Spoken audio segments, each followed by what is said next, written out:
soy Susana y estás en Por Más. ¿Alguna vez te has preguntado cómo los ingenieros calculan la inclinación perfecta de un puente? ¿O cómo los arquitectos diseñan los ángulos exactos para construir rascacielos? La respuesta está en la trigonometría. En este vídeo vamos a descubrir cómo ella no solo te va a ayudar a aprobar un examen, sino a resolver problemas del día a día, incluso a mejorar tus tiros en baloncesto. Así que si estás preparado para ello, comenzamos. Vamos a adentrarnos en un tema que va a poner a prueba tu capacidad para entender el mundo desde una nueva perspectiva, la trigonometría. Antes de que te hagas la clásica pregunta de ¿para qué sirve?, te diré una cosa. Dominarla te va a dar una ventaja increíble en problemas que parecen imposibles de resolver. En este vídeo vamos a establecer las bases, lo fundamental, lo que necesitas sí o sí para seguir avanzando. Y en los próximos vídeos pondremos todo en práctica con ejemplos concretos y situaciones que te van a retar. Así que presta atención porque lo que aprendas hoy será lo que te permita superar los desafíos más complicados. ¿Estás listo? ¿Lista? ¡Vamos a por ello! Si quieres hacer un buen tiro, es importante tu distancia a la canasta, que vamos a llamar D, y la altura a la que lances, que vamos a llamar A. Aquí tenemos el diagrama. Como ves, tenemos aquí una canasta, el jugador que lanza la pelota a canasta, y tenemos un triángulo rectángulo imaginario, donde vemos su hipotenusa, que denotamos como H, la altura del jugador es A, y la distancia del mismo a la canasta es D. Luego los ángulos los hemos denotado por alfa, beta y gamma, que al ser rectángulo es de 90 grados. Los tres ángulos suman 180 grados. En matemáticas existen funciones que relacionan distancias con ángulos. Son las funciones trigonométricas y son las que vamos a estudiar en este vídeo y en los próximos que vamos a tener. También se conocen con el nombre de razones trigonométricas. También veremos ya por qué. Las funciones trigonométricas son el seno, el coseno, la tangente, la cotangente, la secante y la cosecante. Vamos a ver ahora cómo tratar los ángulos. Vamos a partir del triángulo de la cancha de baloncesto que hemos visto en la diapositiva anterior, que os reproduzco aquí. Para estudiar trigonometría, ese triángulo lo vamos a incorporar en una circunferencia, pero vemos que se trata del mismo triángulo, hipotenusa H, altura A, esta distancia D, los ángulos alfa, beta y gamma, siendo el de gamma 90 grados. Bien, pues vamos a entender que este ángulo de beta va a ser 0 grados cuando H coincide con el eje positivo de las X. Aquí lo vemos aún más claro. Aquí tenemos el de 90 grados, el de 180, el de 270 y si queremos hablar del de 360, pues ya empezamos con un poquito de mareo. Porque el de 360 grados se va a entender que es el mismo de 0 grados, pero después de haber dado una vuelta. Aquí tenemos el de 90 grados más una vuelta. Es decir, a partir de 360 grados ya vamos a entender que se repiten añadiendo vueltas. Y esto se escribe de forma genérica diciendo, pues este ángulo es tantos grados más 360 grados K. ¿Qué es K? K es un número entero y denota el número de vueltas. Si K es positivo, significa que las vueltas las estoy dando al contrario de las agujas del reloj. Y si K es negativo, indica que las vueltas las estoy dando a favor de las agujas del reloj. Vamos a ver un ejemplo. Imaginemos que nos piden que escriba el ángulo dado en función de un ángulo de la primera vuelta. Por ejemplo, nos dicen 1350 grados, en realidad, en la primera vuelta, ¿a qué ángulo corresponde? Bueno, pues podríamos pensar cuántas veces 360 grados puedo restarle. 360 grados por 3 son 1080 y 360 grados por 4 son 1440, que ya me paso.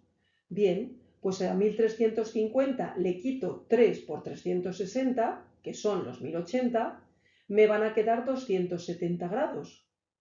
Pues entonces, ¿qué va a ocurrir? Que 1350 grados en realidad corresponde al ángulo de 270 más 3 vueltas más. O sea que las razones trigonométricas que estudiemos para el ángulo de 1350 grados va a ser equivalente a haber estudiado el de 270 grados. Hasta ahora hemos estado empleando los grados como medida de los ángulos. Sin embargo, a partir de ahora nos tenemos que acostumbrar a una nueva unidad, que son los radianes. Se emplean porque es más fácil transformar las longitudes en ángulos y viceversa, que es de lo que trata realmente la trigonometría, y también cuando veamos las derivadas, las que corresponden a las funciones trigonométricas se expresan mejor si éstas se refieren a radianes. Entonces, ¿qué es un radián?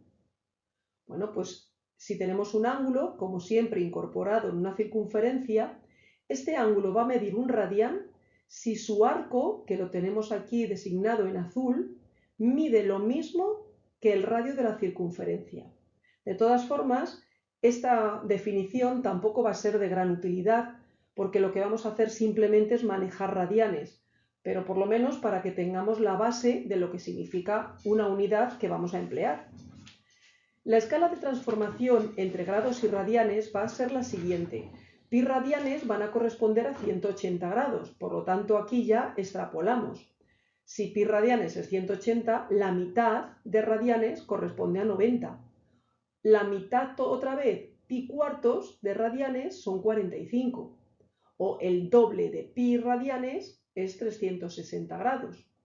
Pero ¿qué pasaría en un ángulo genérico? Por ejemplo, 270 grados. Pues podemos hacer una regla de 3. Si 180 grados son pi radianes, 270, ¿cuántos son? Pues x son 270 pi dividido entre 180.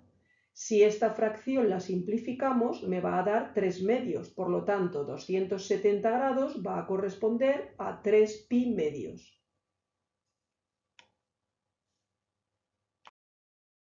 Una vez sentadas las primeras bases, vamos a estudiar por fin las funciones trigonométricas.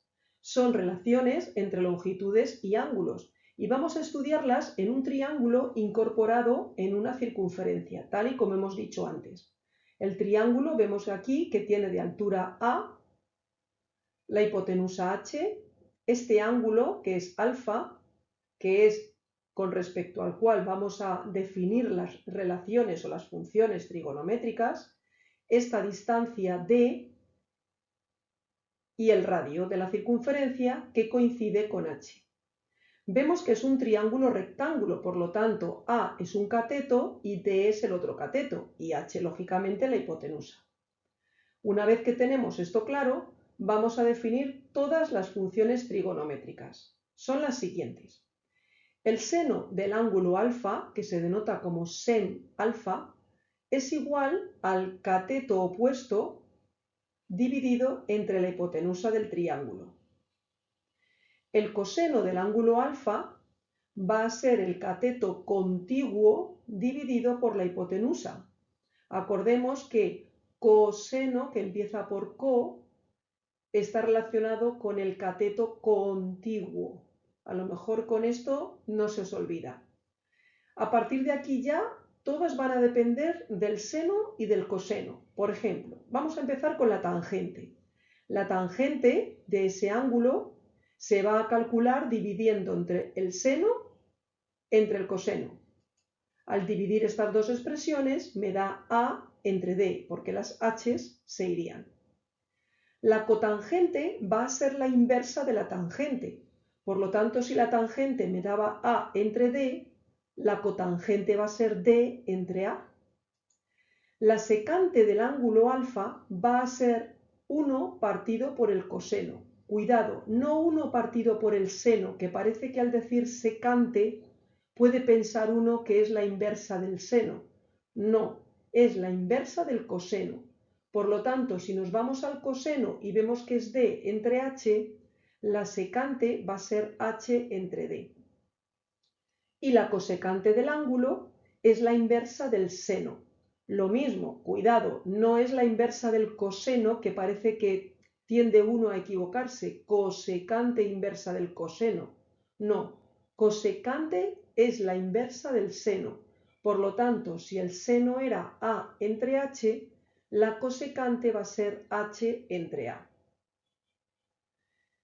También se les llama razones trigonométricas, porque razones en matemáticas son cocientes. Y claro, se definen mediante cocientes de longitudes. No tenemos más que ver todas estas igualdades. Son cocientes de longitudes. Tenemos que acordarnos siempre que, en cuanto que conocemos el seno y el coseno, conocemos todas las demás, porque ya es relacionarlas con ellos. Y también el seno y el coseno están relacionadas con una fórmula que es la relación fundamental de la trigonometría, que dice que el seno al cuadrado de un ángulo más el coseno al cuadrado de un ángulo es igual a 1. A continuación vamos a hacer un análisis de esto. Veréis qué curioso. Para hacer este análisis, primero os copio aquí la relación fundamental de la trigonometría. Y por simplicidad vamos a considerar una circunferencia de radio 1, 1 metro, 1 centímetro, 1 milímetro, lo que sea, una unidad. Se la conoce como circunferencia goniométrica, pero vamos, el nombre es lo de menos. Aquí tenemos la circunferencia, la hipotenusa, la altura A, D, que va desde el centro hasta aquí, justo, y el ángulo alfa que se va abriendo al contrario de las agujas del reloj. La circunferencia goniométrica decimos que se caracteriza porque el radio es 1, os lo indico aquí, y las razones trigonométricas van a quedar así de simples. El seno de alfa va a ser igual a, porque como sería dividido por h y h vale 1, pues lo tenemos mucho más sencillo. Por ello, la altura del tiro a canasta la voy a estudiar con el seno. El coseno sería d entre h, pero ahora se simplifica como d. Por lo tanto, la distancia a canasta la voy a estudiar con el coseno. El cociente entre los dos me va a dar la tangente y esto nos va a dar un equilibrio entre altura y distancia que va a ser interesante para tener un tiro brillante. Después tenemos la cotangente, que es d partido por a, recordemos que es la inversa de la tangente.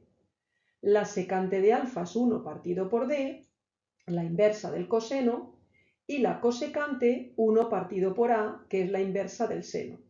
Por lo tanto, esa relación fundamental de la trigonometría que teníamos aquí, la podemos escribir como a cuadrado más d cuadrado igual a 1. Y si esto lo llevamos aquí, nos damos cuenta que precisamente es el teorema de Pitágoras. La suma de los cuadrados de los catetos es igual a 1, que es el cuadrado de la hipotenusa. Por lo tanto, la relación fundamental de la trigonometría es lo mismo que el teorema de Pitágoras, solo que con otra notación. Hasta aquí el vídeo de hoy. Si quieres más trucos para encestar en las matemáticas, dame un like y suscríbete al canal. Nos vemos en la próxima jugada. Hasta luego, chao.